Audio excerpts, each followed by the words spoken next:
ഒറ്റമുറി വീട്ടിൽ ദുരിതജീവിതം നയിക്കുകയാണ് കോഴിക്കോട് താമരശ്ശേരി സ്വദേശി നസീമ. അടച്ചുറപ്പുള്ള വീടിനായി ഇവർ സമീപിക്കാത്ത ഇടങ്ങളില്ല. സുമനസ്സുകളുടെ സഹായം തേടുകയാണ് നസീമ ഇപ്പോൾ.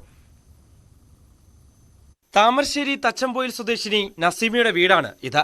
5 സെന്റിൽ ഒറ്റമുറി വീട് നിർമ്മിച്ചു. പനയോലയും പ്ലാസ്റ്റിക് ഷീറ്റുമാണ് മേൽക്കൂര. അടുക്കളയും കിടപ്പുമുറിയുമെല്ലാം ഇതാണ്. ഭർത്താവ് ജെറീഷ് കൂലിപ്പണിക്ക് പോയിട്ടാണ് കുടുംബം പുലർത്തുന്നത്. തുച്ഛമായ വരുമാനത്തിൽ നിന്ന് വീട് നിർമ്മിക്കുക അസാധ്യമാണ്. അടച്ചുറപ്പുള്ള ചെറിയൊരു വീട് മാത്രമാണ് ഇവരുടെ ആഗ്രഹം. ഇതൊക്കെ ചെറിയൊരു വീട് വെച്ചാൽ റൂം അയച്ചാൽ മതി. ചോരാണ്ട് അപ്പൊ താമസിക്കുന്ന പ്ലാസ്റ്റിക്കിന്റെ ഷെഡിലാണ്.